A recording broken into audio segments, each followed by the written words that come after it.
بسم الله الرحمن الرحيم إنما المؤمنون الذين إذا ذكر الله وجلت قلوبهم وإذا تليت عليهم آياته زادتهم إيمانا وعلى ربهم يتوكلون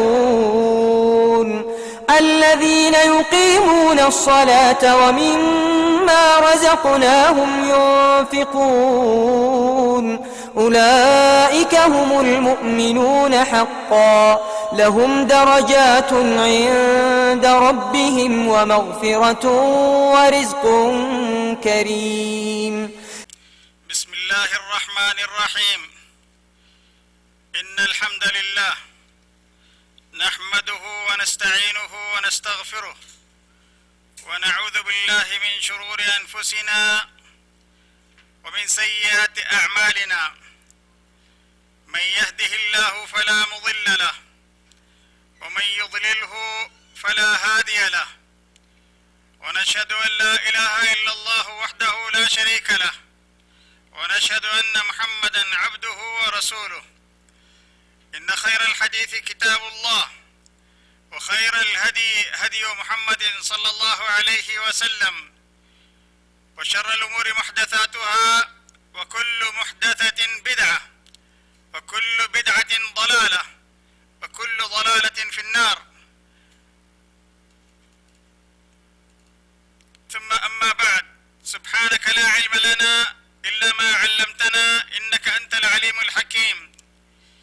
رب اشرح لي صدري ويسر لي أمري واحلل عقدة من لساني يفقه قولي.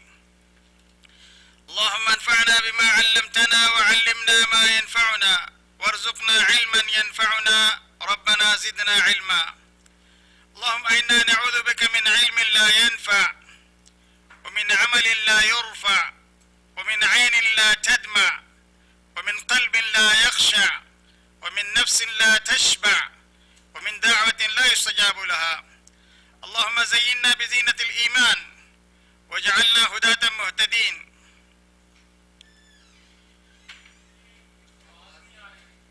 بعد حمد صلات کے لائق صد احترام، قابل صد اکرام، عالی وقار مشاہدین اور مشاہدات، سامعین اور سامعات، السلام علیکم ورحمة الله وبركاته.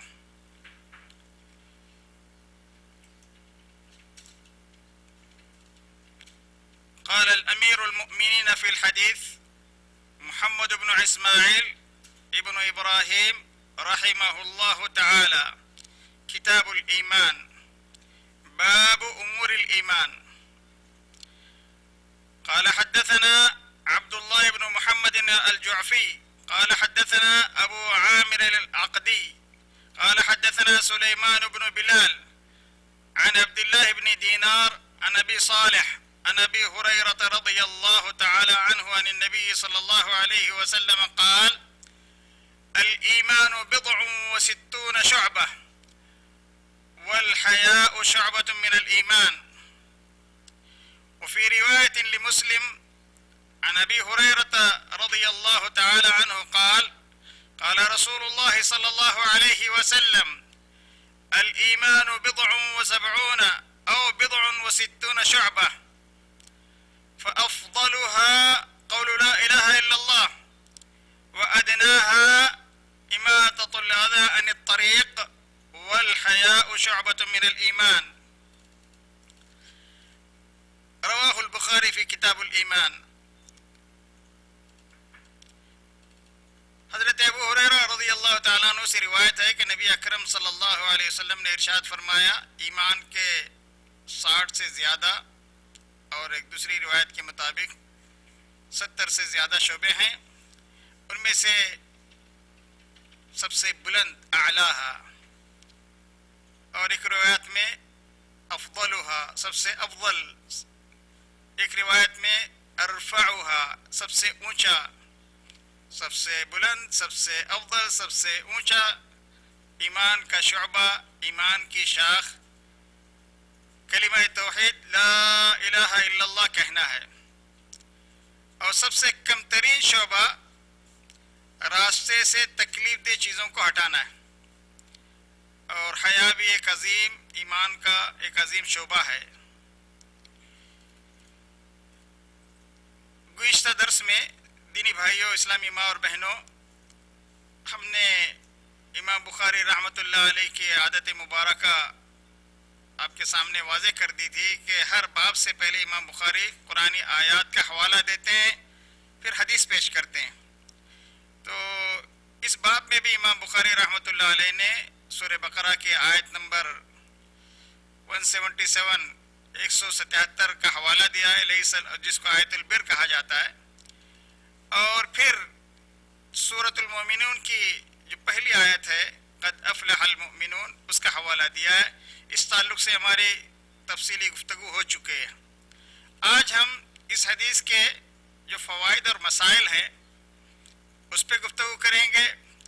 اس حدیث میں مختلف روایتوں کو سامنے رکھنے کے بعد نبی اکرم صلی اللہ علیہ وسلم کے جو الفاظ مبارک ہیں، کلمات مبارکہ، اس میں 3 جملوں پر مشتمل ہے یہ حدیث۔ الایمان بضع وستون شعبہ اعلاها قول لا الہ الا اللہ، یہ پہلا جملہ ہے۔ اعلاها یا افضلها یا ارفعها، یہ پہلا جملہ ہے۔ اور دوسرا جملہ کہ واماطۃ الاذى وادناها، ادنا ترین شعبہ ایمان کا اماطۃ الاذى عن الطریق، راستے سے تکلیف دہ چیز کو ہٹانا، یہ ایمان کا ادنا شعبہ ہے، ادنا شاخ، ایمان کی ادنا شاخ ہے یا ایمان کا ادنا شعبہ ہے۔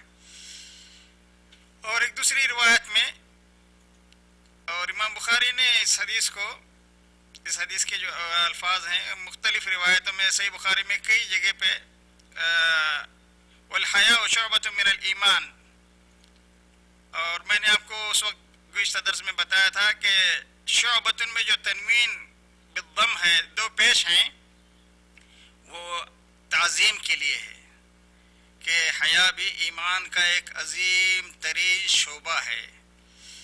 تو اسی لیے امام بخاری نے حیا سے متعلق کتاب الادب میں اور دیگر ابواب میں، کتاب العلم میں بہت ساری حدیثیں صحیح بخاری میں ذکر کی ہیں، اور اس تعلق سے ہماری فوائد کے ضمن میں کچھ ہلکی سی گفتگو ہوگی۔ اس حدیث کے فوائد میں سب سے پہلا جو جملہ ہے فَأَعْلَاهَا قَوْلُ لَا إِلَهَ إِلَّا اللَّهِ، سب سے اعلیٰ شعبہ لا الہ الا اللہ کہنا ہے۔ قول جو ہے زبان کا بھی ہوتا ہے، قول دل کا بھی ہوتا ہے۔ زبان کا قول یہ ہے کہ آدمی زبانی طور پر اس کلمے کا اقرار کرے، جیسے ہی کوئی بھی آدمی غیر مسلم ہو یا مسلمان اس کلمے کا اعتراف کرتا ہے تو وہ اسلام میں داخل ہو جاتا ہے، اس کو قانونی ایمان کی حیثیت حاصل ہو جاتی ہے۔ قانونی ایمان کا مطلب ہوتا ہے کہ اس کو ایک مسلمان شہری کے جتنے حقوق ہیں، اس کی جان و مال محفوظ، اس کی عزت و آبرو محفوظ، اس کو ایک مسلمان کی حیثیت سے کسی اسلامی ریاست میں جو حقوق تمام مسلمانوں کو ہے، اس کلمے کو پڑھنے والے کو بھی حاصل ہوتے ہیں۔ اور سب سے افضل ایمان کا شعبہ، سب سے بلند ترین شعبہ، سب سے اعلیٰ و ارفع شعبہ لا الہ الا اللہ کہنا ہے۔ تو میں نے آپ کو بتایا کہ قول زبان کا بھی ہوتا ہے اور دل کا بھی ہوتا ہے۔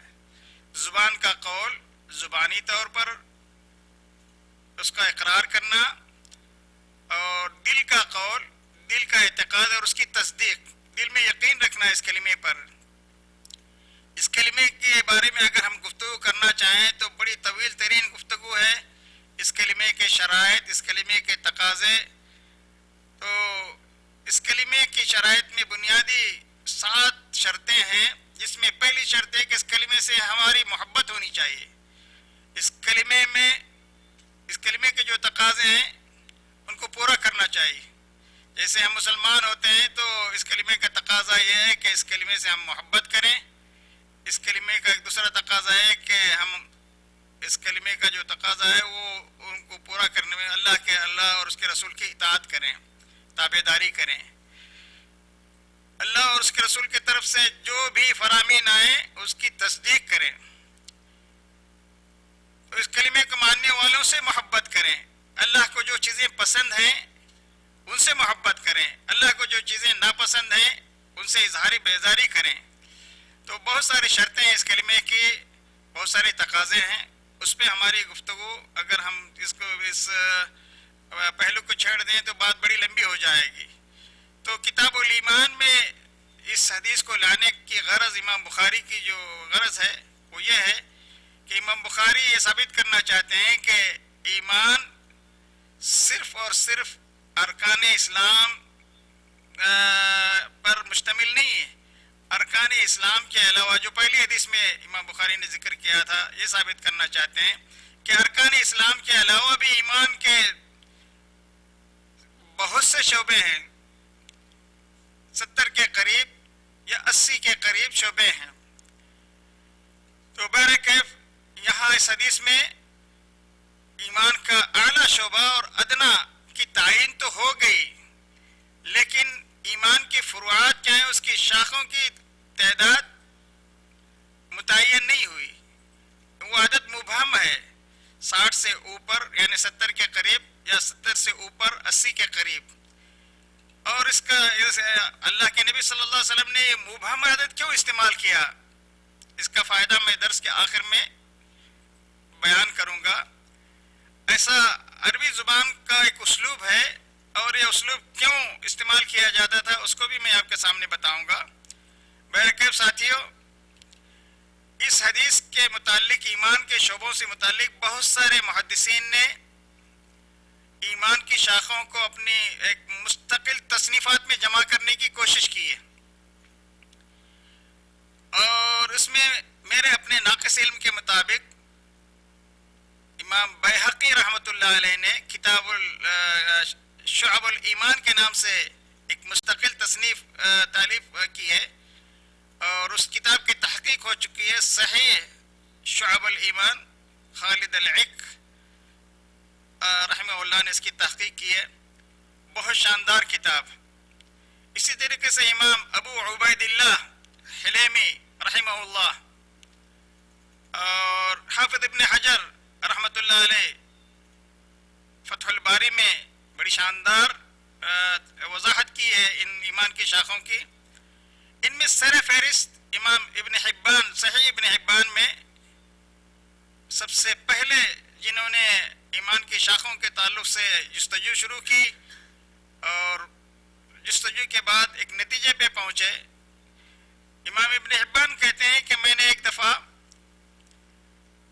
اس حدیث میں غور کرنا شروع کیا کہ ایمان کی شاخیں 60 سے زیادہ اور 70 کے قریب یا 80 کے قریب. تو سمجھنا چاہا کہ اس حدیث کو تو اس میں غور و فکر کرنا شروع کیا. تو میں نے نیکی اور اطاعت کے جتنے کام میرے ذہن میں آ سکتے تھے میں نے ان کو شمار کرنا شروع کیا. تو وہ حدیث میں بیان کردہ جو 60 یا 70 کے قریب ہیں وہ ان سے زیادہ ہونے لگی. پھر میں نے صرف ان اعمال کو گننا شروع کیا جن پر ایمان کا اطلاق کیا گیا تھا. تو تعداد حدیثوں میں مجھے کم نظر آئی. پھر قرآن کریم میں بیان کردہ اعمال کو گننا شروع کیا کہ وہ کون سے اعمال ہیں جن پر ایمان کا اطلاق کیا گیا ہے قرآن میں. تو تعداد پھر بھی کم رہی. آخر کار قرآن و حدیث کی وہ نیکیاں شمار کرنا شروع کیا جو ایمان کے ساتھ مذکور ہیں. پھر مقررات کو حذف کیا تو تعداد 69 نکلی, 60 بضع و 60 شعبہ.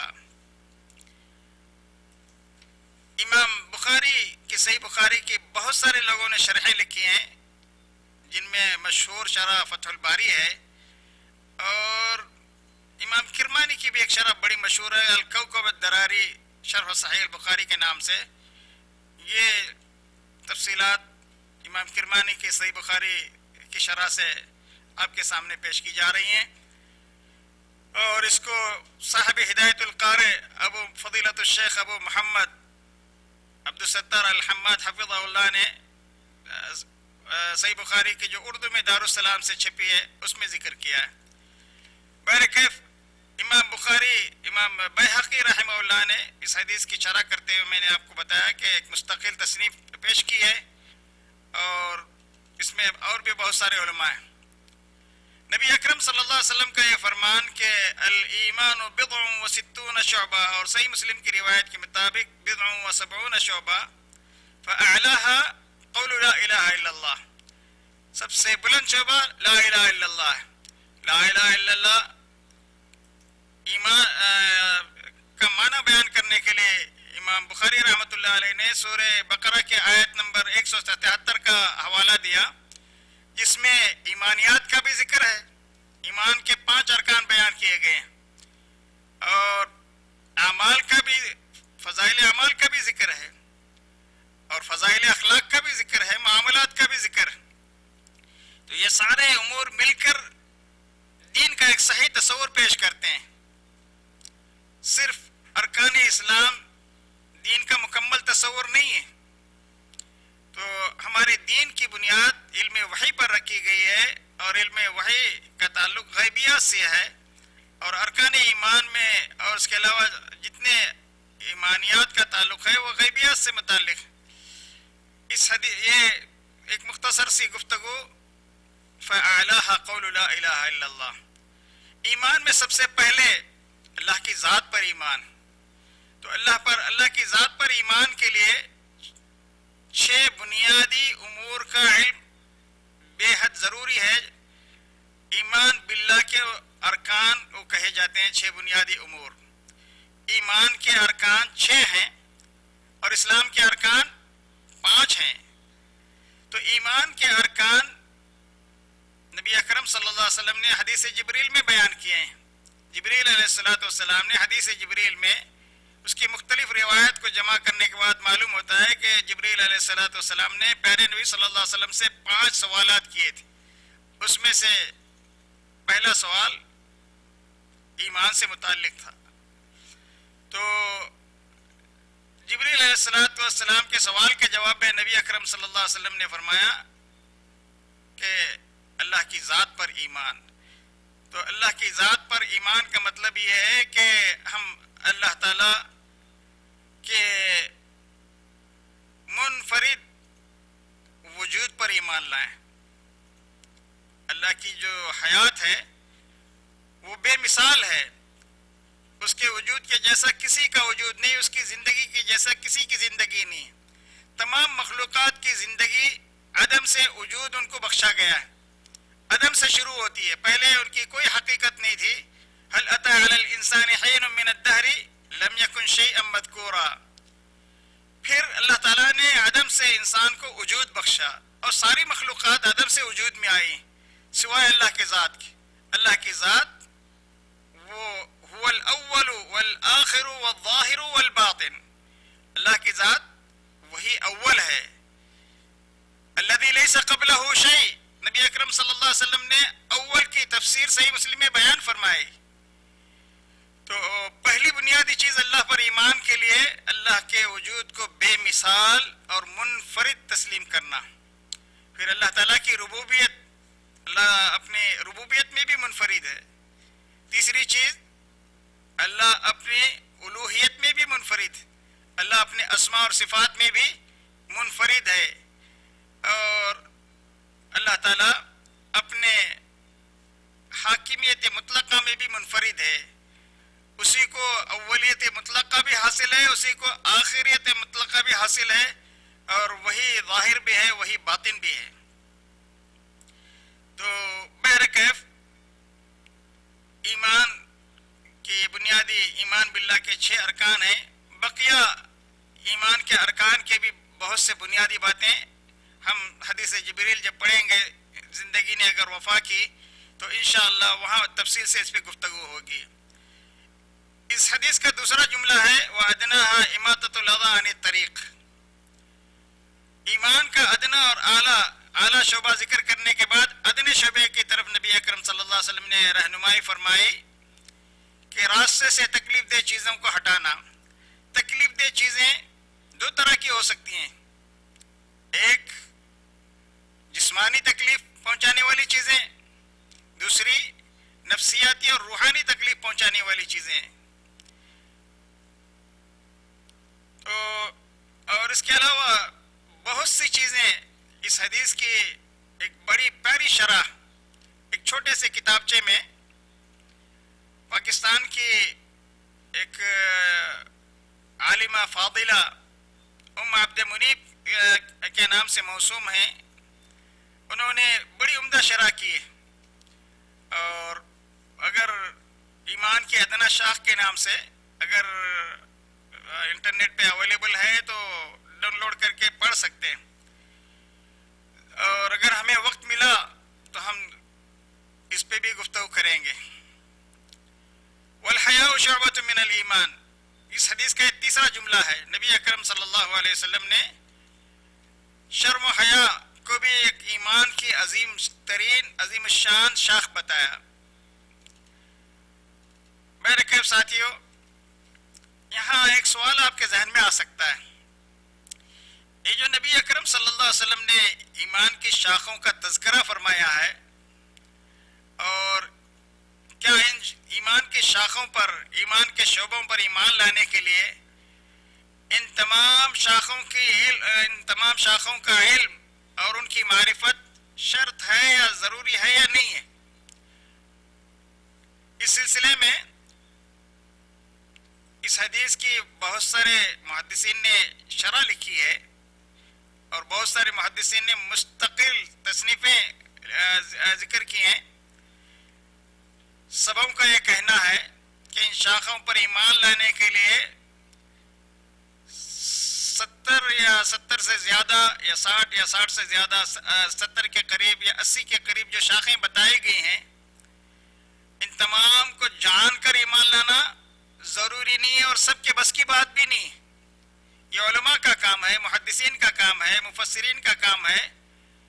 اور ایک عام پڑھا لکھا آدمی اگر اس کو یہ حدیث اس کے کانوں میں پڑھے، وہ سن لے تو بس اتنا کافی ہے اس کے لیے اجمالی طور پر کہ پیارے نبی صلی اللہ علیہ وسلم نے فرمایا ہے کہ ایمان کے 70 کے قریب یا 80 کے قریب شاخیں ہیں، اس پر میں ایمان لاتا ہوں اور میں یقین کرتا ہوں کہ اللہ کے نبی کا یہ قول بالکل سچا ہے. بس اتنا سا ایمان، اجمالی ایمان کافی ہے. اچھا، ان کی تفصیل کیا ہے؟ 70 کے قریب یا 80 کے قریب 79 یا 69 جو شاخوں کا تذکرہ ہے، میں نے گزشتہ درس میں آپ کو بتایا بضع و 70 یا بضع و 60. بضع کا لفظ 1 سے 3 تک بھی بولا جاتا ہے، 1 سے 7 تک بھی بولا جاتا ہے اور 1 سے 9 تک بھی بولا جاتا ہے. اور قرآن مجید میں بھی بضع کا لفظ بضع سنین، سورہ یوسف میں حضرت یوسف علیہ السلام فلبث فی السجن بضع سنین، جیل میں کئی سال رہے. تو 7 سال یا 9 سال، زیادہ سے زیادہ 7 سال 9 سال. بہرحال حافظ ابن حجر رحمۃ اللہ علیہ نے فتح الباری میں پہلی جلد اس حدیث کی شرح کرتے ہوئے امور ایمان کو اعمال قلب میں، اعمال لسان میں، اعمال بدن پر انہوں نے تقسیم کیا. کچھ اعمال ایسے ہیں جس کو ہم اپنے زبان سے ادا کرتے ہیں، کچھ اعمال ایسے ہیں جو ہمارے دل سے ادا ہوتے ہیں، کچھ اعمال ایسے ہیں جو ہمارے ظاہری اعضاء سے ہم ان کو ادا کرتے ہیں.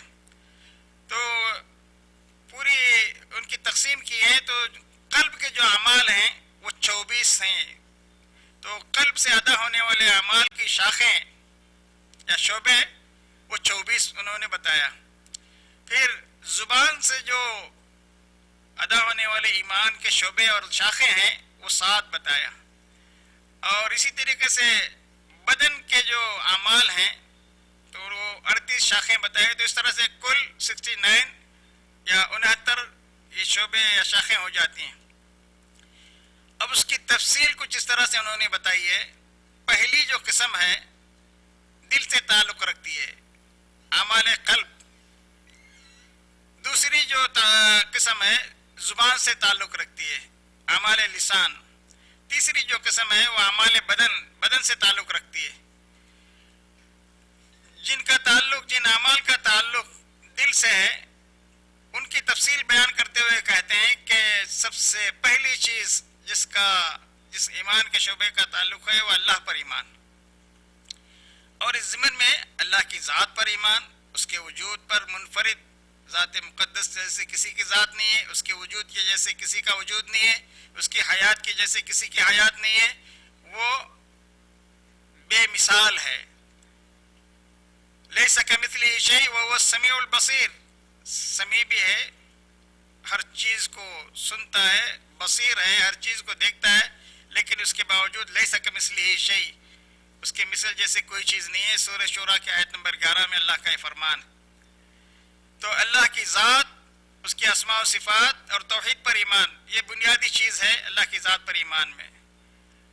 ساتھ ہی ساتھ اس بات کا بھی دل میں ہمارا اعتقاد ہونا چاہیے کہ اللہ کے علاوہ جتنی چیزیں ہیں آپ کو جو نظر آتی ہیں، جو نظر نہیں آتی، جو مرئی ہے، جو غیر مرئی ہے، جو مشاہدے میں آنے والی ہیں، جو مشاہدے میں آپ کے نہ آنے والی ہیں، غیر مشاہد ہیں، تو ان تمام مخلوقات کے، ان تمام غیر اللہ کے مخلوق ہونے پر بھی ہمارا اعتقاد ہونا چاہیے کہ سب مخلوق ہیں اللہ کی.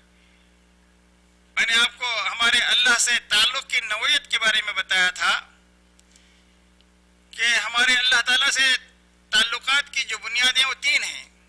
پہلی کہ وہ ہمارا خالق ہے، ہم اس کے مخلوق ہیں، وہ ہمارا معبود حقیقی ہے، ہم اس کے عبد اور عابد ہیں، وہ غنی اور صمد ہے، ہم اس کے فقیر اور مسکین اور محتاج ہیں، وہ کسی کا محتاج نہیں ہے، اس کو کسی کی ضرورت نہیں ہے، وہ الصمد ہے، الغنی. اور ساتھ ساتھ جن اعمال کا تعلق ہمارے دل سے ہے تو اس میں فرشتوں کے تعلق سے بھی کہ اللہ کی مخلوق فرشتے اللہ کی مخلوق ہیں، نورانی مخلوق ہیں، اللہ نے ان کو نور سے پیدا کیا ہے، ان کو آسمانوں میں بسایا ہے، آسمانی کتابوں پر، اللہ کے نبیوں اور رسولوں پر ایمان، تقدیر کے خیر اور شر پر ایمان، آخرت کے دن پر، قیامت کے دن پر ایمان، حساب و کتاب پر ہمارا ایمان ہونا چاہیے. اور ساتھ ہی ساتھ برزخی زندگی پر بھی ہمارا ایمان ہونا چاہیے. برزخی زندگی سے پہلے موت کے برحق ہونے پر بھی ہمارا ایمان ہونا چاہیے، یقین ہونا چاہیے. پھر جب حشر و نشر ہوگا، قیامت کے دن دوبارہ قبروں سے اٹھائے جائیں گے، اور اٹھائے جانے کے بعد نامہ نامال ہاتھ میں دیے جائیں گے، حوض کوثر، پل صراط وغیرہ، اور اللہ کے سامنے جو پیشگی ہوگی انفرادی طور پر ہر ایک کی، ان تمام امور پر ہمارا ایمان ہونا چاہیے. جنت و جہنم کے مخلوق ہونے پر بھی ہمارا ایمان ہونا چاہیے، اور اس وقت تو آلریڈی موجود ہیں، اس پر بھی ہمارا ایمان ہونا چاہیے. اور ساتھ ساتھ اللہ تعالیٰ کی محبت، اللہ تعالیٰ کا خوف، اللہ تعالیٰ کی تعظیم، یہ سارے اعمال انسان کے دل سے تعلق رکھنے والے ہیں، اور یہ سارے ایمان کے شعبوں میں شمار کیے جاتے ہیں. کسی سے محبت ہو تو صرف اللہ کے لیے، کسی سے اظہار بیزاری کی جائے تو صرف اللہ کے لیے، اللہ کے رضا کے لیے. نبی اکرم صلی اللہ علیہ وسلم کی محبت، آپ کی تعظیم اور توقیر، یہ بھی دل سے تعلق رکھنے والے اعمال میں سے. اور نبی اکرم صلی اللہ علیہ وسلم پر درود و سلام بھی اس میں ضمناً داخل ہے. نبی اکرم صلی اللہ علیہ وسلم کی سنت کی اتباع، اور اتباع کے وقت اخلاص، اور پیارے نبی صلی اللہ علیہ وسلم کی اتباع میں ترک ریا اور ترک نفاق بھی شامل ہے. توبہ، خوف، رجا، شکر، وفا، صبر، تقدیر کے فیصلوں پر رضامندی، توکل اور تواضع، یہ سارے دل سے تعلق رکھنے والے ایمان کے شعبے ہیں. تکبر اور خود پسندی، کینہ، حسد، بغض، غصہ، بیجا غصہ کو ترک کر دینا بھی ضمناً دل کے اعمال میں شمار ہوتا ہے. علامہ ابن حجر رحمۃ اللہ علیہ نے دل سے تعلق رکھنے والے ان 24 اعمال کا ذکر کرنے کے بعد کہتے ہیں کہ ایمان کی شاخوں کی دوسری قسم جس کا تعلق زبان سے ہے وہ 7 ہیں۔ کلمہ توحید زبان سے اقرار کرنا، کلمہ توحید کا زبان سے اقرار کرنا یہ ایمان کی تعریف کا پہلا رکن ہے۔ ایمان کی صحیح جو شرعی تعریف ہے اس کے کتنے رکن ہیں؟ 3 ارکان ہیں، اقرار لسانی، تصدیق قلبی اور اعمال کے ذریعے مطابقت۔ تلاوت کلام پاک بھی زبان سے ادا ہونے والی چیز، یہ بھی زبان سے تعلق رکھنے والا ایمان کا شعبہ ہے۔ دینی تعلیم، کوئی دینی تعلیم کسی کو دے رہا ہے تو زبان کا استعمال اس میں ہوتا ہے۔ آپ خود دین سیکھ رہے ہیں، اس میں بھی آپ کو پڑھنا اور ہوتا ہے۔ آپ اللہ سے دعا کر رہے ہیں، اس میں بھی زبان آپ کی حرکت میں آتی ہے۔ آپ اللہ کا ذکر کر رہے ہیں، اس میں بھی اس عمل کا بھی تعلق زبان سے ہے۔ استغفار اللہ سے آپ کر رہے ہیں، یہ بھی زبان سے تعلق رکھنے والا ایمان کا شعبہ ہے۔ اور اس میں ایک اور چیز، ہر لغو باز سے بچنا بھی اس میں داخل ہے، یہ بھی ایمان کا شعبہ ہے۔ سورہ مومنون میں اللہ نے فرمایا وَعَنِ اللَّغْوِ هُمْ مُعْرِضُونَ، اہل ایمان لغو اور بیہودہ باتوں سے روگردانی کرتے ہیں، انحراف کرتے ہیں، بچتے ہیں، اپنے آپ کو بچائے رکھتے ہیں۔ ایمان کی شاخوں کی یا ایمان کے شعبوں کی تیسری قسم جس کا تعلق ہمارے اعضائے بدن سے ہے یا اعضاء اور جوارح سے ہے، وہ 38 بتایا امام ابن حجر، حافظ ابن حجر رحمۃ اللہ علیہ نے، یہ تیسری قسم ہے۔ پھر بدن سے تعلق رکھنے والے اعمال کو بھی انہوں نے 3 حصوں میں تقسیم کیا ہے۔ پہلی قسم جس کا تعلق ہم میں سے ہر فرد سے ہے وہ 15 ہے۔ ایک مسلمان کا ظاہر و باطن دونوں طرح سے پاک ہونا چاہیے۔ ہم نماز کے لیے دن میں 5 مرتبہ وضو کرتے ہیں، قرآن مجید کی تلاوت کے لیے وضو کرتے ہیں۔ جب بھی ایک مسلمان کا، مومن کا وضو ٹوٹ جاتا ہے تو ہمیشہ وہ باوضو رہتا ہے، تو وضو کر لیتا ہے، تو یہ اس کی ظاہری پاکی اور صفائی ہوئی۔ اس کا دل بھی ہر قسم کے مسلمانوں کے تعلق سے اس کے جذبات، اس کی سوچ مثبت ہوتی ہے، غلط افکار اور نظریات سے اس کا دل پاک ہوتا ہے۔ پھر مسکینوں کو کھانا کھلانا، یہ افراد سے بھی تعلق رکھتا ہے، جماعتوں سے بھی تعلق رکھتا ہے۔ مہمان آپ کے پاس کوئی آ جائے تو مہمان نوازی کرنا، فرض نمازوں کی ادائیگی، نفل نمازوں کی ادائیگی، افراد سے بھی تعلق اور جماعت سے بھی، فرض اور نفل روزوں کا اہتمام، مسجد میں اعتکاف کا اہتمام، شب قدر کی تلاش اور جستجو کرنا، اس کا بھی تعلق ہم میں سے ہر فرد سے۔ حج بیت اللہ، عمرہ اور طواف اور سعی، اس کا بھی تعلق افراد سے۔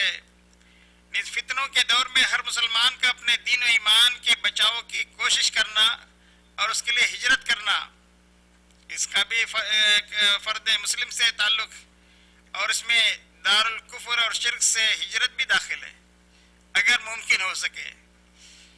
نظر کو پوری کرنا، ایمان میں اضافے کی کوشش اور جدوجہد کرتے رہنا، اگر قسم کھا لیا یا کوئی کفارہ ادا کرنا پڑ گیا کسی واجب کو ترک کرنے کی صورت میں، تو کفارات کی ادائیگی بھی افراد سے تعلق رکھتی ہے۔ دوسری قسم جس کا تعلق اعضاء اور جوارح سے ہے، لواحقین اور اتباع سے، یہ تعداد میں 6 ہیں۔ نکاح سے عفت اور پاک بازی حاصل کرنا، حقوق اہل و عیال کی ادائیگی، بیوی، بچے، ماں باپ، بھائی بہن، رشتہ دار، ان کے ساتھ ان کے حقوق کی ادائیگی، صلہ رحمیہ، سارے اولو الارحام کے ساتھ صلہ رحمیہ، والدین کے ساتھ خصوصاً حسن سلوک، اس میں والدین کی نافرمانی سے بچنا بھی شامل ہے. حسن سلوک ہی کافی نہیں، اولاد کی تعلیم و تربیت، بیوی کی تعلیم و تربیت، مومن مسلمان سردار جو بھی آپ کا سربراہ ہے، وہ اگر آپ کا حاکم ہے تو اس کی اطاعت، آپ کے پاس غلام ہے تو ان کے ساتھ نرمی کا معاملہ. اس کے علاوہ ایک تیسری قسم ہے جس کا تعلق عوام سے ہے، وہ 17 ہے. مسلمان حاکم کو انصاف کے ساتھ حکم کرنا چاہیے. مسلم جماعت کی مطابقت، اگر مسلمانوں کی حکومت ہے تو وہاں پورے مسلمان حکمران کی اطاعت کریں، مسلم حاکموں کی اطاعت کریں، اصلاح بین الناس کا کام کریں. اس میں خوارج اور باغیوں سے جنگ اور قتال بھی داخل ہے. کوئی شخص مسلمان حاکم کے خلاف بغاوت کر رہا ہے تو مسلمان حاکم حکم دے رہا ہے تو اس کے حکم کی اطاعت کرتے ہوئے باغیوں سے قتال بھی اس میں شامل. اعمال خیر میں باہمی تعاون. اب اس وقت ماشاءاللہ ہمارے پاس یہ جو ٹیم بیٹھی ہوئی ہے، یہ جو ٹیم ورک چل رہا ہے، تو یہ ایمان کے شعبوں میں سے ایک شعبہ ہے. خیر کے کام میں ہم سب ایک دوسرے کا ساتھ دے رہے ہیں. کوئی ریکارڈنگ کر رہا ہے تو کوئی زوم کے پروگرام کو دیکھ اس کی نگرانی کر رہا ہے، تو کوئی ہر ایک اپنے اپنے کاموں میں لگا ہوا. امر بالمعروف اور نہی عن المنکر بھی ایمان کے شعبوں میں داخل ہے. حدود کی اقامت، امیر کی سربراہی میں جہاد فی سبیل اللہ، جس میں سرحدوں کی حفاظت، مسلمان ملکوں کے سرحدوں کی حفاظت بھی شامل ہے. امانت کی ادائیگی، جس میں جہاد کے موقع پر اگر مال غنیمت آئے تو اس میں خمس بھی شامل ہے. قرض کی ادائیگی، پڑوسی کا احترام، لوگوں کے ساتھ حسن معاملہ، اس میں حلال طریقے سے مال کی کمائی بھی داخل ہے. جائز راستے میں جائز وسائل کے ساتھ مال کمانا اور جائز راستے میں مال خرچ کرنا. قیامت کے دن جو سوال ہوں گے مال کے تعلق سے، وہ 2 سوال ہیں: کیسے مال کو کمایا اور کہاں خرچ کیا. علم کے تعلق سے بھی 2 سوال ہوں گے: تم نے علم حاصل کیا تو کس سے حاصل کیا اور اس پر عمل کتنا کیا. اسی طرح ایک مسلمان کی نماز جنازہ ادا کرنا، اس کے جنازے کے ساتھ چل کر اس کی تکفین میں شرکت کرنا، ایک مسلمان کی دعوت پر لبیک کہنا، وہ اگر سلام کر رہا ہے تو اس کے سلام کا جواب دینا، ہماری ذات سے کسی دوسرے کو اذیت نہ پہنچانا، لہو و لعب اور بیہودہ کاموں سے اجتناب کرنا، راستے سے تکلیف دہ چیز کو ہٹانا. یہ کل امام ابن حجر رحمۃ اللہ علیہ کہتے ہیں کہ 69 ایمان کی شاخیں ہوئی. اور اگر اور بھی بڑھانا چاہیں تو 77 تک بھی یہ تعداد پہنچ سکتی ہے، اور اضافہ کرنے پہ اور بھی تلاش کرنے پہ ایمان کی مزید شاخیں ہمیں مل سکتی ہیں. بہرکیف دینی بھائیوں، اس حدیث کا ایک عظیم فائدہ یہ ہے، یہ تو ایمان کی شاخوں سے متعلق گفتگو تھی. اس حدیث میں نبی اکرم صلی اللہ علیہ وسلم نے ایمان کو ایک سرسبز و شاداب اور حسین و جمیل، خوبصورت سدا بہار درخت سے تشبیہ دی. اور قرآن مجید کی سورہ ابراہیم میں ضرب اللہ مثلا کلمۃ کشجرۃ طیبۃ اصلها ثابت وفرعها فی السماء، اس آیت میں بھی اللہ تعالیٰ نے ایمان کی مثال ایک سدا بہار درخت کی دی ہے. تؤتی اکلها کل حین باذن ربها. یہ سدا بہار اس لیے ہے کہ اس کے پھل ہر وقت ملتے رہتے ہیں، پھل لاتا ہے ہر وقت یہ درخت، جس میں توحید اور رسالت اور یوم آخرت کے دن پر ایمان، توحید اور رسالت پر ایمان اس درخت کی جڑ ہیں. بنیاد ہیں، اساس ہیں۔ اللہ کی ذات پر ایمان، اللہ کے نبی پر ایمان، کلمہ توحید اس کے دو اجزاء ہیں، لا الہ الا اللہ محمد الرسول اللہ۔ لا الہ الا اللہ میں اللہ کی ذات پر ایمان کا مطالبہ ہے، اور محمد الرسول اللہ میں نبی اکرم صلی اللہ علیہ وسلم کی رسالت پر ایمان کا تقاضا ہے، اور آخرت کے دن پر بھی ایمان کے بنیادی ارکان میں سے ہے۔ تو یہ تینوں چیزیں ایمان کی جڑ ہیں۔ اس حدیث میں ایمان کو ایک خوشنما اور خوبصورت درس سے جو تشبیہ دی گئی ہے، جڑ، تنے، ٹہنیاں اور شاخ، پتے، پھل، پھول، یہ اس درخت کا پورا مجموعہ مل کر درخت کہلاتا ہے۔ صرف جڑ درخت نہیں ہوتا، صرف تنا کو درخت نہیں کہتے، یہ سارا یہ جو مکمل ساری چیزیں ملتی ہیں تو درخت کہلاتی ہیں۔ تو صرف ارکان اسلام کا مکمل تصور نہیں ہے، یا صرف ارکان ایمان اسلام کا مکمل تصور نہیں ہے، ان کے علاوہ بھی ایمان کی 60 سے زیادہ یا 70 سے زیادہ شاخیں اور شعبے ہیں۔ شہادتین کا اقرار، توحید اور رسالت اور یوم آخرت کی حیثیت اس درخت کی جڑ کی جیسی ہے، دیگر ارکان اسلام اور ارکان ایمان کی حیثیت تنے اور ٹہنیوں کی جیسی ہے۔ اعمال صالحہ اور اخلاق فاضلہ جو ہمارے دین میں ہیں، درخت کی شاخیں اور اس کے برگ و بار اور پھل اور پھولوں کی مثال بنتی ہیں۔ دینی اور دنیاوی جو فوائد ہیں اس درخت کے پھل اور پھول ہیں، ان کی حیثیت، اگر اس درخت کی کوئی شاخ کاٹ دی جائے، تھوڑی دیر کے لیے تصور کریں، درخت پھر بھی باقی رہتا ہے، اگرچہ ناقص ہو جاتا ہے، اس کی شکل مشوہ ہو جاتی ہے، وہ خوبصورت شکل جو اصلی درخت کی شکل میں ہمیں نظر آتا ہے، سارا منظر اس کی ایک شاخ کے کٹنے کی وجہ سے تھوڑی اس کی خوبصورتی میں فرق تو آ جاتا ہے، لیکن درخت پھر بھی باقی رہ جاتا ہے ناقص ہونے کے باوجود، اس کی شاخوں میں نقص اور کمی آ جاتی ہے۔ ٹھیک اسی طرح گناہوں، معصیت اور نافرمانی کے کاموں سے ایمان میں نقص پیدا ہو جاتا ہے۔ نیک عمل اور حسن کردار سے یا نیک کاموں سے ایمان میں ترقی ہوتی ہے، ایمان میں اضافہ ہوتا ہے، آپ کے ایمان کو قوت ملتی ہے، توانائی ملتی ہے۔ اور دینی بھائیوں، اسلامی ماں اور بہنوں،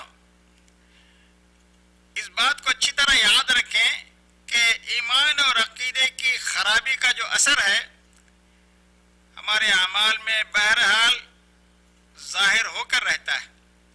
آدمی کے ایمان اور عقیدے میں اگر بگاڑ آ گیا تو یوں سمجھیے جیسے آپ نے بیج تو بویا تھا، وہ صحت مند بیج نہیں تھا۔ بیج اگر صحت مند بھی تھا تو بونے کے بعد زمین میں جڑ اس کی اگی، تو جڑ کو اگر دیمک لگ جائے، یہ نفاق آ جائے دل کے اندر، آدمی کے اندر کوئی ایمان کے اندر خرابی آ جائے، عقیدے کے اندر بگاڑ آ جائے، تو جیسے کسی جڑ کو خرابی جڑ میں آ جاتی ہے تو اس کا اثر درخت کے سارے پتوں پر، پھولوں پر، پھول جھڑنے لگتے ہیں۔ جب درخت کی جڑیں کمزور ہوتی ہیں، ان کو پانی نہیں ملتا، یا اوپر سے کیڑے مکوڑے لگ جاتے ہیں تو درخت کو نقصان پہنچاتے ہیں۔ تو ہمارے ایمان کو بھی بہت ساری چیزیں نقصان پہنچانے والی ہوتی ہیں، وہ گناہ کے اعمال، یہ ہمارے ایمان پر اثر انداز ہوتے ہیں۔ جب انسان کا ایمان خالص ہو، عقیدہ بالکل سچا ہو، تو اس کی عبادات میں، آدمی کی عبادات میں نکھار آتی ہے۔ اس کو کہنے کی ضرورت نہیں پڑتی کہ نماز کے لیے چلو، اذان ہو گئی، اس کو خود فکر رہتی ہے کہ اذان کب ہونے والی ہے، اس کے انتظار میں رہتا ہے۔ آدمی کے اخلاق سنورتے ہیں، اس کو کہنے کی ضرورت نہیں پڑتی کہ دوسروں کے ساتھ اچھا معاملہ کرو، اس کا ایمان ہمیشہ اس کو تنبیہ کرتے رہتا ہے کہ تم اپنا محاسبہ کرو، تم کہ ایک ہستی تمہیں دیکھ رہی ہے اوپر سے، اپنے عرش عظیم پر ہوتے ہوئے بھی تمہارے ایک ایک چیز کو وہ سن رہا ہے، ایک ایک تمہارے تمام اقوال کو وہ سن رہا ہے، تمہارے ہر حرکت، ہر جنبش، ہر عمل، ہر قول اس کی نگرانی میں۔ اور اس بات کو کبھی نہ بھولیں کہ اعمال میں جب کمی ہوتی ہے تو ایمان میں بھی نقص پیدا ہو جاتا ہے. اعمال کی کمی بیشی درخت کو ناقص بنا دیتی ہے. اخلاق کی خرابی درخت کی زینت پر اثر ڈالتی ہے. تو میرے بھائیوں، اللہ آپ سب کو خوش رکھے. یہ اس ایمان کی حفاظت ہم اپنے قیمتی دولت سونے چاندی سے بھی زیادہ اس کی حفاظت کرنے کی ضرورت. اللہ تعالیٰ نے آپ کو جتنے قسم کی نعمتیں دے رکھی ہیں، اگر آپ سے کھو جائیں تو وہ دوبارہ مل سکتی ہیں.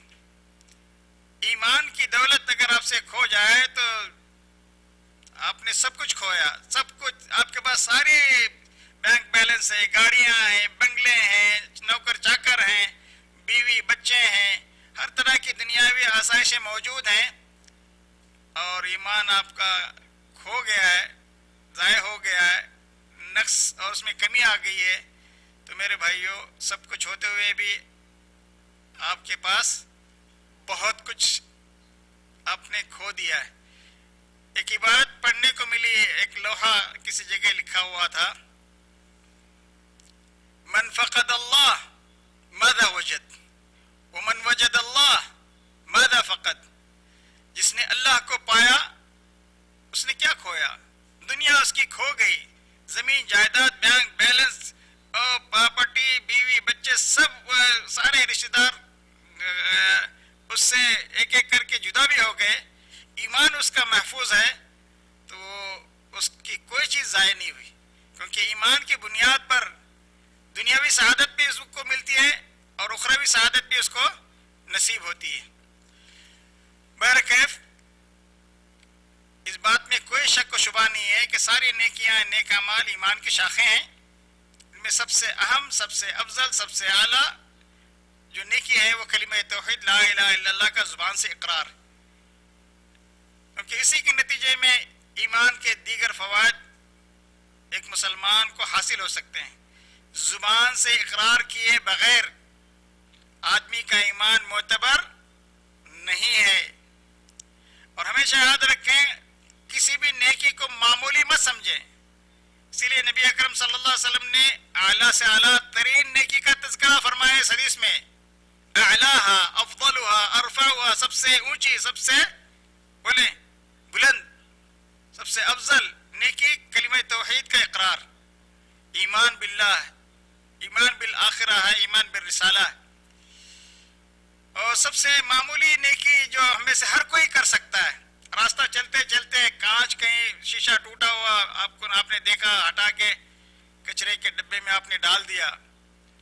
اس کو معمولی مت تصور کریں، یہ جنت میں لے جانے والی نیکی ہے.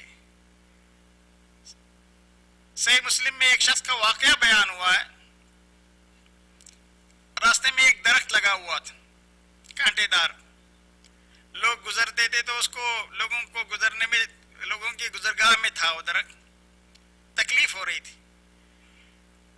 حدیث میں آتا ہے کہ لم يعمل خیرا قط، اس شخص نے کوئی خاص توحید کا سرمایہ اس کے پاس موجود تھا، ایمان کی انمول دولت سے وہ مالا مال تھا، لیکن زیادہ نمازیں، زیادہ روزے، زیادہ صدقہ و خیرات جیسے ہوتا ہے کہ اعمال کا ایک ڈھیر انبار ہو، نہیں، بڑی بڑی نیکیاں نہیں تھی. اس نے کہا، گھر گیا، آری لیا، کلاڑی لیا، اس شاخ کو کاٹ دیا اور راستے سے ہٹا کے دور ڈال دیا. تو اللہ کو اس کا اخلاص، اس کا ایمان، دوسروں کو تکلیف سے محفوظ رکھنے کا جو نیک جذبہ اس کے دل میں تھا، اس کی وجہ سے اللہ نے اس کی مغفرت فرما دی. اور ایک دوسری روایت میں اللہ کے نبی خود کہتے ہیں کہ اللہ کے نبی کو اس کا انجام دکھایا گیا. لقد رأیتہ یتقلب فی نعیم الجنہ، میں نے اس شخص کو جنت کی نعمتوں میں لوٹ پوٹ ہوتے ہوئے دیکھا ہے. نیکی کوئی بڑی نہیں تھی، ایمان کی معمولی شاخ تھی، راستے سے تکلیف دہ چیز کو اس نے ہٹا دیا تھا. تو بس اوقات ایسے ہوتا ہے کہ آپ راستے میں چلتے ہوئے تنہا ہوتے ہیں، کوئی نہیں ہوتا، آپ کو کوئی دیکھا نہیں، دیکھ بھی لے تو اس کی طرف کوئی اتنا توجہ بھی نہیں کرتے کہ چلو ہزاروں ڈالر اللہ کے راستے میں دے رہے ہیں لوگ، بھیڑ لگائے ہوئے ہیں، یہاں دکھاوا نہیں۔ دیکھنے والی ہستی کون ہے؟ اللہ کی ذات۔ وہ آپ کے دلوں پر اس کی نظر انتخاب پر، نظر رحمت پڑتی ہے اس کے دلوں پر۔ ان اللہ لا ينظر الى صورکم ولا الى اجسامکم، اللہ تمہاری شکلوں کو، صورتوں کو، تمہارے جسموں کو نہیں دیکھتے۔ ولا الى اموالکم، تمہاری مال و دولت کو نہیں دیکھتے۔ یہ سب تو کس کا دیا ہوا ہے؟ کس کا عطا کیا ہوا ہے؟ اللہ رب العالمین کا۔ ولكن ينظر الى قلوبکم واعمالکم، تمہارے دلوں پر اللہ کی نظر رحمت اور نظر انتخاب پڑتی ہے۔ تمہارے دلوں میں کتنا اخلاص ہے، دوسروں کے لیے کتنے ہمدردی کے جذبات، دوسروں کے لیے کتنے شفقت اور مہربانی کے جذبات، دوسروں کے کام آنے کے کتنے نیک جذبات آپ کے دل میں ہیں۔ تو معلوم ہوا کہ کسی نیکی کو معمولی سمجھ کر نظر انداز نہیں کرنا چاہیے، کیونکہ ایمان ہی کی وجہ سے مومن کے دل میں نیکی کی خواہش پیدا ہوتی ہے، اور وہ ایمان کی ایک شاخ۔ بہرکیف ایمان میں زبانی اعمال بھی شامل ہیں، قلبی اعمال بھی شامل ہیں، اعضاء اور جوارح سے انجام دیے جانے والے اعمال بھی شامل ہیں۔ ایمان کی تعریف جیسا کہ آپ کو گزشتہ دروس میں بتائی گئی تھی کہ اس کی تعریف میں 3 بنیادی چیزیں ہیں: زبانی اقرار، قلبی تصدیق اور یقین اور اعتقاد، اور اعمال کے ذریعے سے عملی ثبوت۔ تو جس میں کلمہ توحید کا زبانی اقرار ہمیں کرنا ہوگا، یہ زبان کا عمل ہے۔ نبی اکرم صلی اللہ علیہ وسلم کی رسالت کا اقرار اس کا لازمی حصہ ہے، اور اس پر دل میں پختہ یقین رکھنا یہ قلبی عمل ہے۔ راستے سے تکلیف دہ چیز کو ہٹانا یہ دوسرے اعضاء کا عمل ہے۔ تو اس میں زبان کا بھی عمل بتایا گیا، دل کا بھی عمل بتایا گیا، اعضاء اور جوارح کا عمل بھی بتایا جا رہا ہے۔ یہ سب ایمان کی شاخیں ہیں۔ اس حدیث سے امام بخاری رحمۃ اللہ علیہ، میں نے آپ کو گزشتہ درس میں بھی بتایا تھا، یہ ثابت کرنا چاہتے ہیں کہ ایمان کا اعلیٰ اور ادنا درجہ بتا کر کہ ایمان میں کمی اور بیشی ہو سکتی ہے۔ جب وہ اعلیٰ درجے پر ہوگا تو ایمان میں بڑھوتری ہوئی ہوگی، تب وہ اعلیٰ درجے پہ پہنچا ہوگا، اور جب نچلے درجے میں ہوگا تو ایمان میں کمی ہوئی ہوگی تو وہ ایمان میں نقص پیدا ہوا ہوگا اعمال میں کمی کی وجہ سے، ایمان کے کمزوری کے اسباب کو اپنانے کی وجہ سے۔ تو ایمان میں کمی بیشی ہو سکتی ہے۔ اچھا، ایک بات اچھی طرح یاد رکھیں، ایمان کے یہ جو شاخیں آپ نے ابھی سنی، 70 کے قریب یا 80 کے قریب ایمان کے شاخوں کا تذکرہ، جن کا تعلق زبان سے ہے، ہمارے دل سے ہے، اور ہمارے اعضاء اور جوارح سے ہے۔ تو ایمان کے شاخوں پر عمل کے اعتبار سے مومن جس قدر مضبوط ہوگا، آپ عمل کے میدان میں، عمل کی دنیا میں جس قدر پختہ ہوں گے، مضبوط ہوں گے، تو اسی قدر آپ کا ایمان بھی مضبوط ہوگا، طاقتور ہوگا، قوی ہوگا۔ عمل میں ہم جس قدر کمزور ہوں گے، عملی دنیا میں، عملی میدان میں، اسی قدر انسان کا ایمان بھی کمزور ہوگا، عمل پختہ ہوگا۔ عمل، ایک بات یہاں چلتے چلتے یاد رکھیں، عمل میں کثرت مطلوب نہیں ہے۔ ہمارے دین میں 1000 رکعتیں پڑھنا مطلوب نہیں ہے، صرف 2 رکعتیں اخلاص کے ساتھ پڑھی جائیں۔ وضو کر کے پڑھا، وضو کر کے آپ نے 2 رکعت پڑھ لیا، اور اس وقت آپ کے توجہ کا مرکز، امیدوں کا مرکز صرف اللہ کی ذات تھی، اللہ کو خوش کرنا تھا، اللہ کو راضی کرنے کے جذبے سے آپ نے 2 رکعتیں پڑھ لی ہیں۔ تو یہ 2 رکعتیں اخلاص کے ساتھ ادا ہوئی تو وہ آپ کے ایمان میں اضافے کا سبب بنے گی۔ اور اگر آپ 50 رکعتیں پڑھتے جا رہے ہیں، مرغ کی طرح ٹھونگ مار رہے ہیں، نہ رکوع ڈھنگ کا، نہ سجدہ ڈھنگ کا، نہ قیام ڈھنگ کا، نہ تلاوت ڈھنگ کی، بس ایکسپریس گاڑی کی طرح، آپ نے رمضان کے مہینے میں بہت سارے ویڈیو یوٹیوب وغیرہ پہ دیکھے ہوں گے، 20 رکعت اور 23 رکعت کے چکر میں 10-15 منٹ میں 20 رکعت پوری۔ یہ کیا نماز؟ ہم کس کے سامنے کھڑے ہیں؟ اللہ مالک الملک شہنشاہ اعظم رب العالمین کے سامنے آدمی کھڑا ہے تو کل قیامت کے دن ہم سب کو اکیلا انفرادی طور پر اللہ کے سامنے حاضری دینی اور وہاں اللہ کی ذات مقدسہ ہوگی اور ہم ہوں گے، ہمارے درمیان کوئی ترجمانی کے فرائض انجام دینے والا بھی نہیں ہوگا، لیس بینہ وبینہ ترجمان۔ تو معلوم یہ ہوا کہ جس قدر اعمال میں پختگی آئے گی، مضبوطی آئے گی، حسن پیدا ہوگا۔ عمل کے اندر حسن مطلوب ہے، کثرت مطلوب نہیں ہے۔ حسن آتا ہے خوشنودی مولا کے جذبے سے، رضا الہی کے جذبے سے، اخلاص نیت کے ذریعے سے۔ ایک دوسری چیز ہمارے عمل میں حسن پیدا کرتی ہے، وہ ہے حسن اتباع، نبی اکرم صلی اللہ علیہ وسلم کی اتباع مشروع طریقے سے، نبی اکرم صلی اللہ علیہ وسلم کے بتائے طریقے کے مطابق۔ عمل تو ہم کر رہے ہیں، اگر طریقہ نبی اکرم صلی اللہ علیہ وسلم کا نہیں ہے، وہ طریقہ مشروع نہیں ہے، تو بھی عمل کے اندر حسن نہیں پیدا ہوگا، قبح پیدا ہوگا۔ بہرحال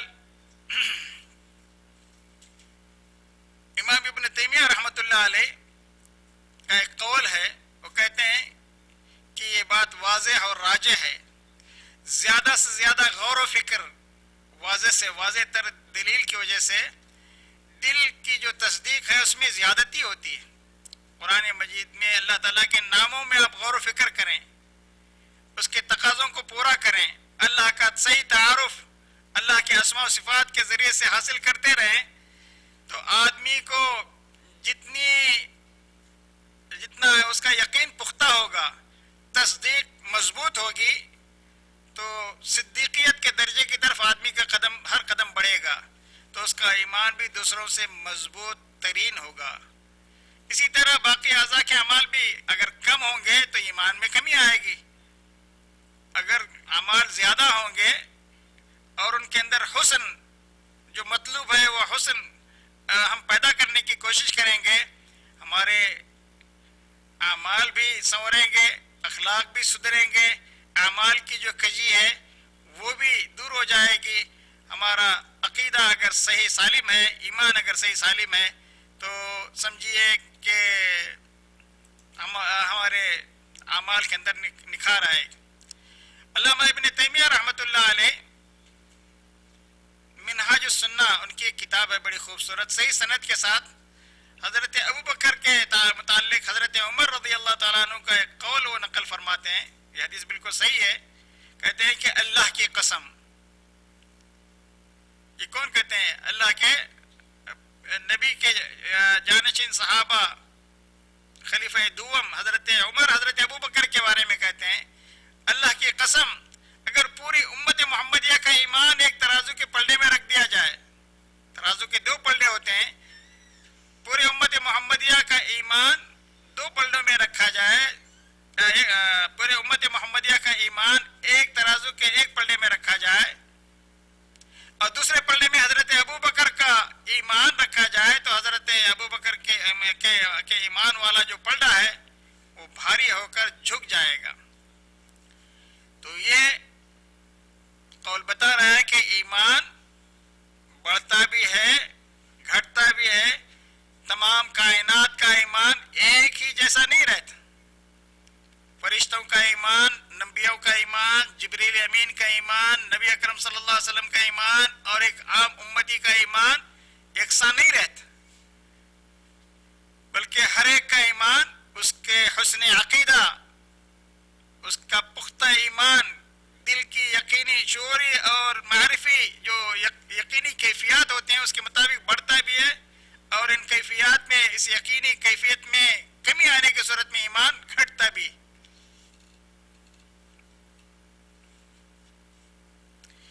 اس حدیث کا جو آخری جملہ ہے والحیاء شعبۃ من الایمان،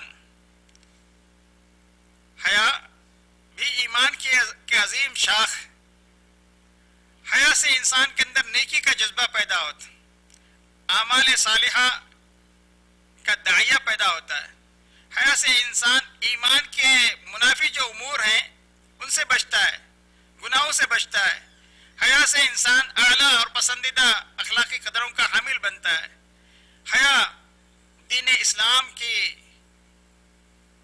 نہایت عظیم الشان بلند اخلاقی قدر. حیا اسلام کی جوہری اخلاقی خوبی ہے اور خصلت ہے. اسی لیے نبی اکرم صلی اللہ علیہ وسلم نے کہا کہ حیا والحیاء شعبۃ من الایمان، حیا ایمان کے شعبوں میں سے ایک اہم ترین شعبہ ہے. نبی اکرم اس حدیث میں ایک دعوتی چند فائدے بھی ہیں. ایک اہم فائدے کی طرف میں آپ کی توجہ دلاؤں گا. وہ یہ ہے کہ نبی اکرم صلی اللہ علیہ وسلم نے ایک مبہم عادت کے ذریعے سے مدعو حضرات اور مشاہدین اور سامعین کی توجہ کو اپنی جانب مبذول کرنا کا ایک بہترین وسیلہ استخدام کیا. عربوں کے اندر یہ عادت تھی کہ جب لوگوں کو اپنی طرف ان کی توجہ کو مرکوز کرنا چاہتے تو مبہوم عادت کا استعمال کرتے تھے، اور نبی اکرم صلی اللہ علیہ وسلم نے یہ طریقہ اپنایا. تو اس سے معلوم ہوا کہ معلم حضرات، داعیان اسلام، علماء کرام بھی نبی اکرم صلی اللہ علیہ وسلم کے اپنے خطابات میں، اپنی تقریروں میں، اپنے خطبوں میں، وعظ و نصیحت کے موقع پر اس اسلوب کو استعمال کر کے لوگوں کی توجہ کو اپنی طرف مرکوز کر سکتے ہیں. ایک دوسرا علمی فائدہ اور دعوتی فائدہ اس حدیث میں یہ ہے کہ نبی اکرم صلی اللہ علیہ وسلم نے تشبیہ کلمہ توحید کو یا ایمان کی شاخوں کو ایک سدا بہار خوبصورت درخت سے تشبیہ دی. تو تشبیہ اور استعارے اور کنایہ بلاغت اور فصاحت کا ایک اسلوب ہے.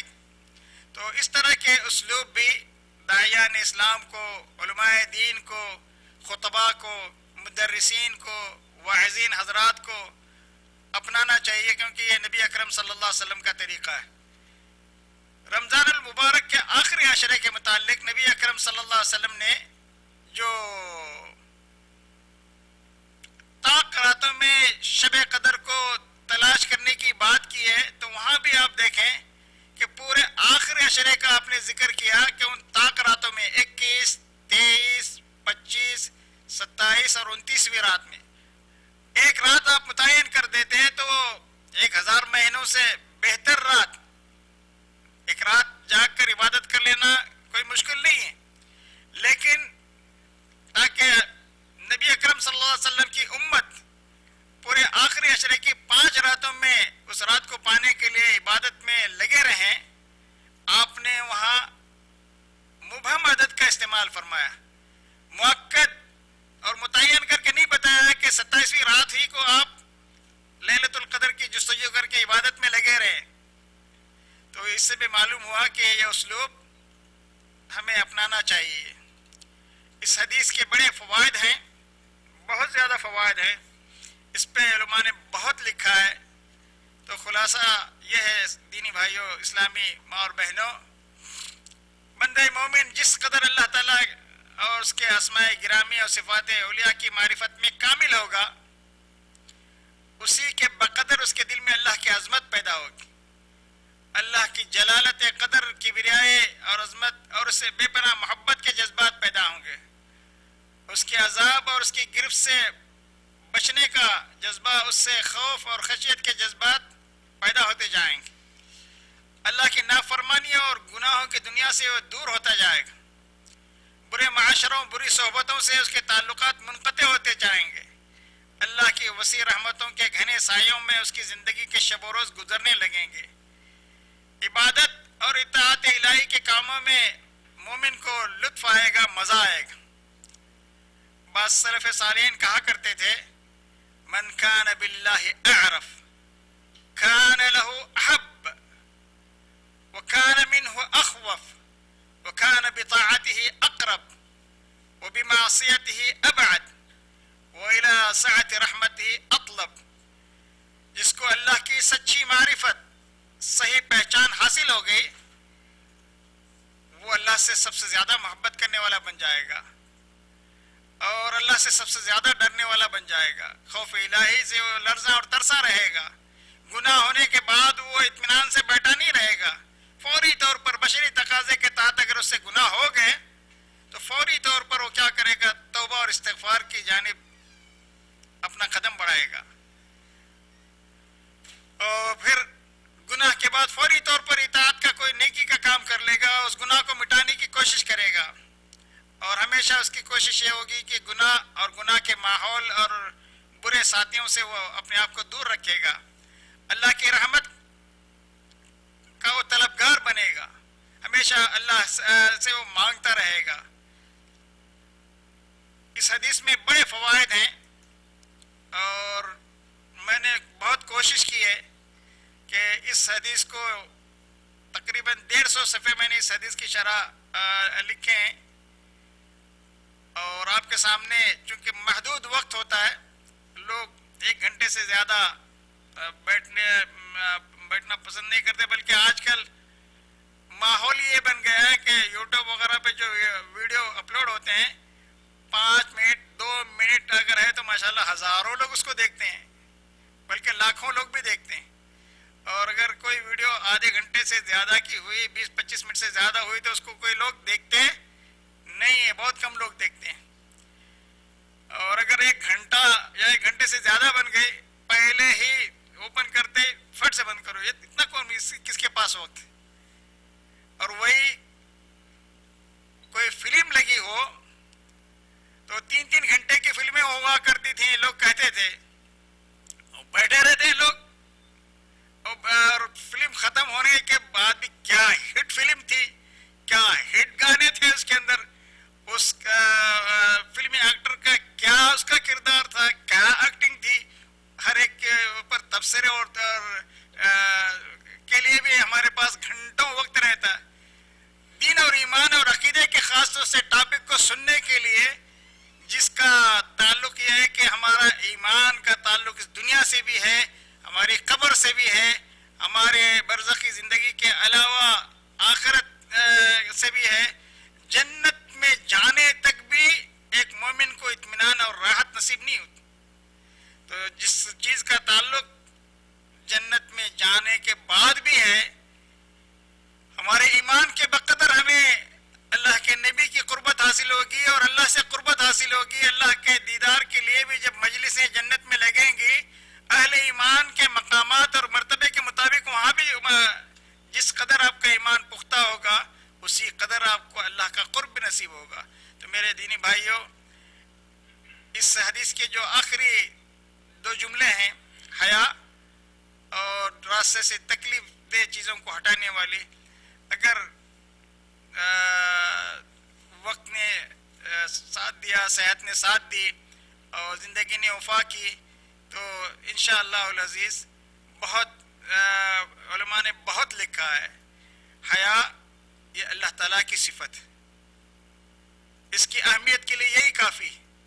حیا نبیوں کی صفت ہے، اور سب سے زیادہ میرے اور آپ کے نبی محمد رسول اللہ صلی اللہ علیہ وسلم باحیا تھے، حیادار تھے، اور ایک دوسرے نبی کا بھی واقعہ صحیح بخاری میں ہے، نبیوں میں میرے نبی کے بعد محمد رسول اللہ صلی اللہ علیہ وسلم حضرت موسیٰ علیہ السلام کے بارے میں بھی صحیح بخاری میں ہے، کان رجلا حییا، نبی موسیٰ علیہ السلام شریفاً، بڑے شریف اور بڑے حیادار ہستی تھے، اور صحابہ کرام بھی بڑے باحیا تھے، صحابہ کرام میں سے 2 نام بڑے نمایاں ہمیں نظر آتے ہیں، ویسے سارے صحابہ حیادار تھے۔ حضرت عثمان کے بارے میں نبی اکرم صلی اللہ علیہ وسلم نے فرمایا رضی اللہ عنہ کہ الا استحی من رجل تستحی منہ الملائکہ، کیا میں اس ہستی سے حیا نہ کروں جس سے فرشتے شرماتے ہیں؟ تو ایسے حیادار تھے حضرت عثمان۔ اور اشج عبد القیس یہ بھی صحابہ کرام میں سے ہیں، نبی اکرم صلی اللہ علیہ وسلم کے پاس وفد کی شکل میں آئے تھے۔ امام بخاری کے صحیح بخاری میں یہ واقعہ نہیں ہے، امام بخاری کے ایک اور حدیث کی کتاب ہے الادب المفرد، اس میں صحیح روایت ہے، آپ نے ان سے خطاب کر کے فرمایا تھا صلی اللہ علیہ وسلم ورضی اللہ عنہ کہ تم میں اللہ نے 2 خصلتیں رکھی ہیں جن کو اللہ بڑا پسند کرتا ہے، حیا اللہ کو بہت محبوب صفت، کہا کہ الحلم والحیا، تم بڑے بردبار ہو اور بڑے باحیا ہو۔ حیا اللہ کی صفت ہے، حیا نبیوں کی صفت ہے، حیا صحابہ کرام کی صفت بڑی عمدہ صفت تھی۔